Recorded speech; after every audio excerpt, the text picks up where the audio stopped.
1930 yılı. Şu yılı Xitaylar tarafından işgal kılınan Qumulda yaşaytdık. İşgaldan keyinla bir Xitay ofitser bu rayonning haqiqiy hokimiga aylangan, hamma ishlar uning deganidek bo'lishga boshlagan edi. Qayg'u Sharqiy Turkistonlik musulmonlarning o'rtaq tuyg'usiga aylangan bo'lib, haqiqatni ko'ralganlarning ko'zlaridan alam va hasrat qo'yiladi. Bichar Qumul beglari bo'lsa, namda bor, amalda yo'q qo'rchoqlarga aylangan bo'lib, qasr saroylarida bicharalarcha bor bilan yo'qning orasida yashayotdi. O'z ko'zim bilan shohid bo'ldimki, Xitoylar top-top bo'lib Qumul shahri markaziga qarab yiqyotdi. Xitoy hukumatimi bulab talagan mol dunyolar bilan bu oqqullarning shaharga yerlashish uchun sharoit hozirlayotdi.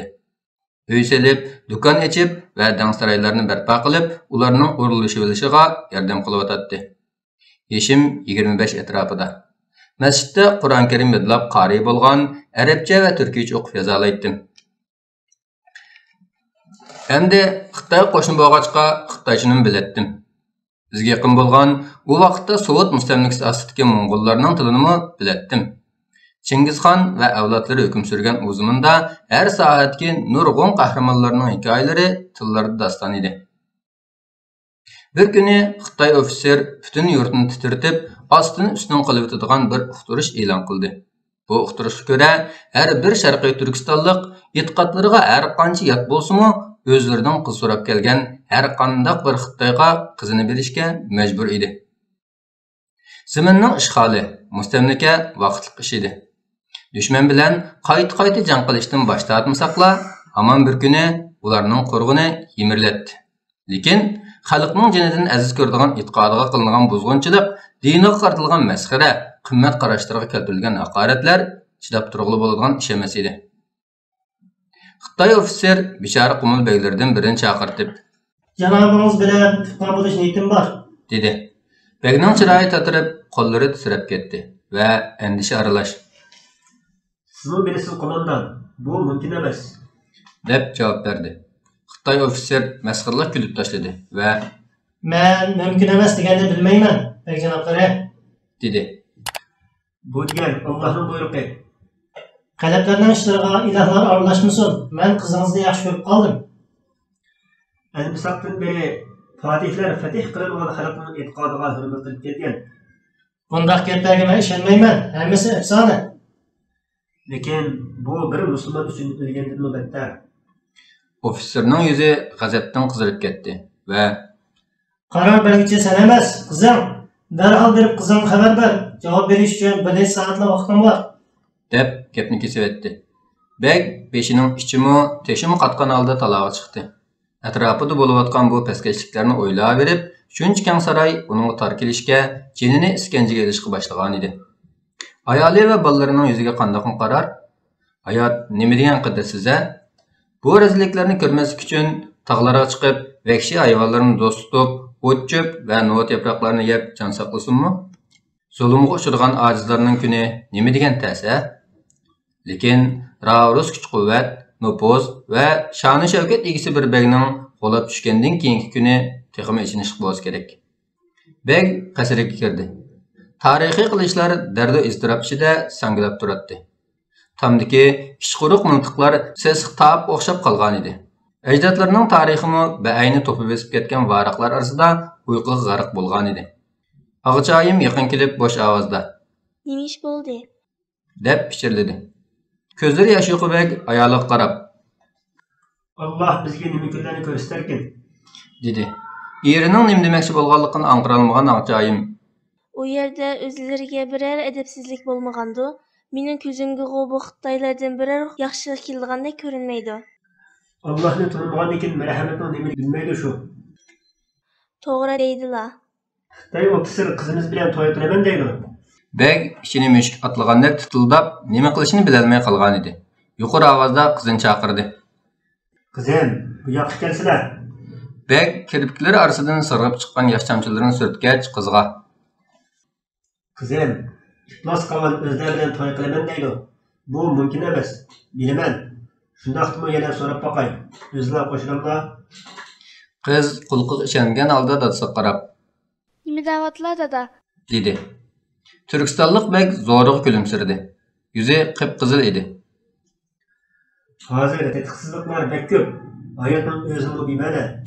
deb javob berdi. Lekin mening uning bilan to'y qilg'im yo'q. Uning o'zlari bilan to'y qilg'usi bor ekan. La'nat tekkur qavon. La'nat doimo mag'lub bo'lganlarni topadi. Qaysi qonun, qaysi din o'z xohlamgan bir qizni to'y qilishga zo'rlaydi ekan? Yangichi bilan yangichi o'rtasidagi munosabat qoida tuzum yoki erkin iroda deganlarni ko'zga ilibmi qo'ymaydi. Andin bek atrofiga iztirob bilan qarashga boshladi. Atrofdagi havo jon qapsini qamallab, nafs qilgandek his qildi. Dasturxonning bir burchini g'azab bilan ching siqimlab olgan edi. Yana qayta so'radi. Qo'shilmamla. O'lsammi qo'shilmayman. deb javob berdi qizi. Nemishqa? Chunki Allohning buyrug'i Xitoyning buyrug'idan ustun. Bek bo'yga yetib qolgan qizini qoyillik bilan ching quchoqladi. Qizining mas'ulg'ichi go'zal ko'zlariga qarab turib, gul bergidek yumron va g'uborsiz yuzini siyladi. Qiz isadab yig'lab turib, Aqlim yetmaydi dada.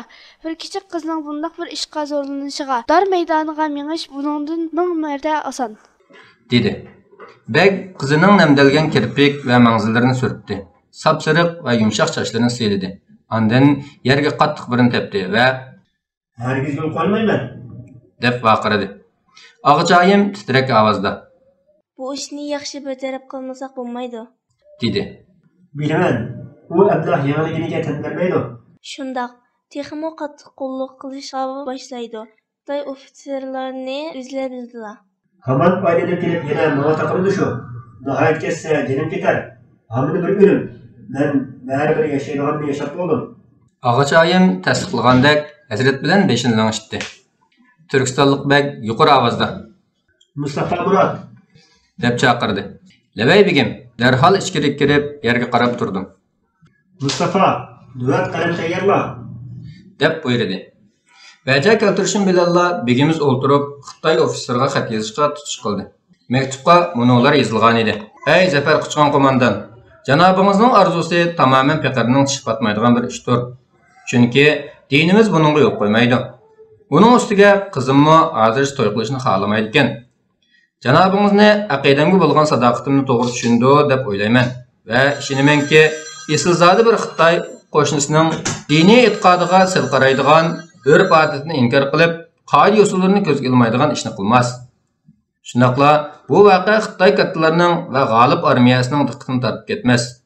Bundaq arzimas bir ish bütün shaharlarni moddiy va siyosiy jihatdan qo'lga tutib turgan sizlarga ziyon yetkazolmadi. Qo'rqinchim shuki, bu qaroringizni ching turish Turkiston va Xitoy xalqlari orasidagi tarixiy munosabatni buzg'usi ig'ir oqibatlarga sabab bo'lib qolmag'ay. Mabodo Turkistonlik qizlarni Xitoylar bilan to'y qilishga zo'rlaydigan bu qonunni obdan ko'zdan kechiradigan bo'lsak, ig'ir xatolik va xavfga yo'l qo'yilganligini ko'rib olamiz.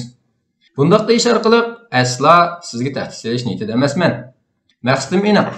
Do'stlikning o'rnatilishi va butun yurt davasida osoyishlik barpo qilinishi uchun bu intayin muhim va keraklidir. Iroda va qarorlaringizni qayta ko'zdan kechirishingizni umid qilaman. Shundala xatarni texmi aniq ko'ra oladiganligingizga ishonchim komil.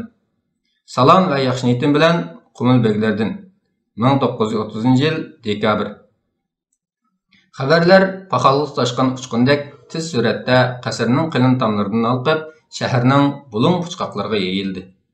Ayollar uylarda musha haqda pishirilishadi. Erlar g'amga patgan holda kelib chiqqisi ayonchilik oqibatini kutib o'tadi. Zemin mustamlikasi qutulish fursati kelguchilar davomlashadigan vaqtlik bir ish edi. Lekin bu zemin ustidagi kishilarning xususiy ishlariga bu darajada aralashish, ar-nomus, izzat sharaflarga qo'l so'zish bo'lsa, xatarlik oqibatlarini keltirib chiqaradigan ish edi. Xitoy qo'mondan Begning xatini qo'limdan ilib o'qibla, chiroylari o'zgarib ketdi. Maktubni g'azab bilan purlab yerga etib, ustiga tukirib etdi va men qarab, Begimga yetkaz, kichik boltib ahmaq etsin. Bu qonunlar ulug' Xitoy so'nggi nishonning qonunlari. Yer yuzida uning qonunlarini amaldan qoldira oladigan hech qanday kuch yo'q. deb vaqiradi. Shu kechasi Begimiz zindonga tashlandi. Shahar texi tungulli urushda shahid bo'lganlarga yig'ilganidek bu voqeaga yig'ildi. Ko'p qism avom xalq bu voqeadan keyin tushundiki, Xitoylarning hujum va mustamlikasi hargizmi nuqul oldi zamin islosi bo'lmasdan, ularning texmi xatarlik g'arazlari bor edi. O'xshash ishlar o'xshamagan shakllarda kommunist ruslarning ishg'oli ostida qolgan G'arbiy Turkistondami yuz beryotdi. Bu voqealardan keyin turkistonlik yosh qizlar Xitoy askarlarining va bu yerga yerlashish uchun kelgan Xitoy oqqonlarining qo'liga o'lja bo'lib tushib qolmaslik uchun o'zlarini amriga oladigan musulmon erlarni izlashga boshladi. Bu asnoda mening beshimdan bir ish o'tdi. Bir yilning yoqi qasrda xizmatchilik qiladigan bir qizni yoqtirib qolgan edim. Lekin u mendan o'zini qochirib, to'y taklifimni rad qilib kelyotdi. Ko'zi yuqori mansabdagilarda edi. Men bo'lsam, odam oyoq uzilmas qasrdagi oddiy bir qo'g'diqchi edim. Bek zindonband qilingandan keyin ko'z yoshlari yomg'irdak to'kilgan holda yanimga yugurib kelib, yolvorishga boshladi. Mana men keldim, meni amringga ol. Sendan o'tinay. Begning holi meni qayg'u alamga patqizgan bo'lib, dunyo va uning ichidagilardan so'plab ketgan edim. Shunga yuziga zarda bilan qarab vaqirdim. Ko'zimdan nari tur, Cho'lpon. Balkim dilingni ranjitgandiman, lekin seni yaxshi ko'raman. Bütün xiyolim zindondagi begda edi. Yurt cho'nglarimizning put-qo'llari zanjir kishanlari bilan bog'lanib, qullardek so'rilishini tasavvur qilish og'ir kelyotdi. Bu men umr bo'yi unutilmaydigan bir ko'rinish bo'lsa kerak. Shundaqdimi begimiz Xitoy gundupaylarining orasida beshitik, mag'rur turardi. Sukutida isyon, taslimiyatida shivirg'on va keskin biqishlarida qonliq nido bor edi. Ko'n mahbubam, Nimishqa xalmaysan Mustafa? Nimani kutyapsan? Xitoydan birisi kelib, meni o'lcha ilib, bo'zaq qilsa umringning oxirigacha pushaymon qilasan. Xarlangan g'ururimning uchun elayotgandek majburlangan to'yga men qarshi dedim. Hey sarang, hem arzuyun amalga oshadigan, hem meni quzadigan, hamda ar nomusimiz, dinimiz qo'g'dildigan ish tursa nima deb unumaysan? Uningga qaraganimda ko'zlaridan yoshlar quyulyotdi. Yig'lama deb vaqiradim. Ishonsam, hech kimning chiroyi qarg'im kelmaydi. Nagil qarasam qon yosh. Bunda hayot qandoq chidiqliq bilib ol.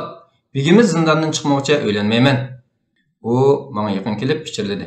Hey ahmoq, begning davri oyoqlashdi. Kelachagingni zavolga yuzlangan, erib ketib borgan sultanatga bog'lab qo'yma. Bilikidan tutib ittirib etdim va mana bu xiyonatning dal o'zidir, Cho'lpon dedim. Xato tushunib qolding Mustafa. Men begimizni va oilasini jinimdanmi aziz ko'raman. Lekin saqlaymiz deb fursatni qochirib qo'ysak bo'lmaydi. Buni begimizmi xohlagan bo'ladi. Uning taklifiga qiziqmagan holda u yerdan ketdim. Saroyni qayg'u bulutlari qoplab olgan edi. Og'chayim elishib qolgandek u yoqdan bu yoqqa menib yurardi. Osh taomdanmi qolgan edi. Bollari va o'roq tuqqanlari qayg'u asratga patgan holda o'ltirishadi. Bek qizi bo'lsa qasrning qalin gilimlar bilan bezalgan yasadoq ayvonida turib o'z-o'ziga To'yga ma'qul deb berib o'ltirvasan-chi? devatdi. Uning bu gapiga hech kim quloq solmaydi. Lekin o'zi bu xayolini qayt-qayt o'ylayverib, texmi beyitib, planlab to'xtamaydi. Og'chayim farosatli ayol edi. U oxiri qizini mo'risini tutib o'ziga qaratib, "Ishlar sen o'ylagandan chiq murakkab o'tam" dedi. Ertasi Qumul shahri odamni seskandiradigan ko'rinishlarga alam va g'azabga to'lib teshib boshladi. Turkistonlik qizlar Xitoy askar va oqqullar bilan to'y qilishlari uchun yo'llarda so'rilib elib minayotdi. Qarshi chiqqan dadalar o'shining ketkichi qamchilanatdi yoki miltiqning paynaklari bilan boshlari yerilib tashlanatdi. Obro'yli oilalarning hammasi uylarini tashlab shahar sirtiga qochishga boshladi. Qarong'u tushguncha tog'larga yoshinib olishni yoki osmoni kengri cho'llarga tarqalib bo'lsa-mu, qanoqlanishni o'ylashatdi. Kunlar hasrat ichida o'tib. Shahrimizda Xo'janiyoz Hoji otliq bir mashhur zot bor edi. O'zi hammaga tanilgan fikr arbobi va qahramon edi. Davosiga bo'lgan sodiqligimi hammaylanga tunishliq edi. Nima qilarini bilolmay gangarab qolgan nurg'un qumulliqlar uning yoniga berishga boshladi. Yuz bergan voqealar haqida uning fikrini anglab, maslahat olmoqchi bo'lishadi. Ziyoratga kelgan mehmonlarga Xo'janiyoz Hoji mundaq dedi. Muvaffaqiyatga yetishni yo'lini bilasizlar. Sabr, chidam, qarshilik va adoqatga jihad qilish. Hazrati Muhammad sallallohu alayhi va sallamning bizga omonat qilganidan yangi go'zal va to'g'riroq bir yo'l yo'qdir. Tömürge faqat tömür bilan taqobil turg'ili bo'ldi. Bilaman va ishonamanki, Allohning diniga ishonmaydigan, Allohni inkor qiluvchi bu kofir millatning yeb-ichib, nafas olib yurgan bilan o'liklardan farqi yo'q. Dushmanning qilgan etganlarini ko'rmay, o'zimizning zo'rin beparvoligi va tasmiyachilikni tashlab shalliq jihad marosimini qo'lga olaylik. Aman bir kuni har jandarga o'xshash o'lamiz g'o. Endi nima uchun zafar va shahodat yo'lini tanlamaymiz? Nimishqa Xitoy qanchilarining taraslashlariga quloq yopirib yuramiz? O'ylab baxtinglarmi? Zulümning dəhşəti künsürü küçüyotatdı. Töt ətrafdan nalı fəryadlar üzülməydi. Qamçılar yalamaç bədəllərini qanı boyashdan heç toxtamaydı. Qızlar Xitaylar elan qılğan qanun boyunca Xitay hərbiy gazarmalarına yerginləşlik suyosunda sövülüb məngləvatatdı. Musulman erkekler qoludan birər iş gəlməyənlikinin tanliki, xijalati və açıqıda puçulunatdı. Xitaylar bolsa oyun tamaşa və gülüş çaqçaq bilan aldıraş. Ayollarning bedenini xuddi chaharpay setib olgandek hayvonlarcha tutib, siylab puxurlik qilishadi. Qumul qaynayotgan qozonga o'xshab qolgan bo'lib, xalqning o'chmanligi ichiga sig'mayotadi. Shaharning katta beglaridan biri zindonni yolg'iz alam chekayotadi. Men Mustafa Murat. Allohning ojiz bir quli bo'lishibdim bilan qo'limdan nima ish kelar deb o'yib batgan edim. Yurtimizning oqsoqoli Xo'ja Niyozmanga Mustafa turmaga bor va bakka zindondan chiqishning bir yo'lini qilishni aytdim, dedi.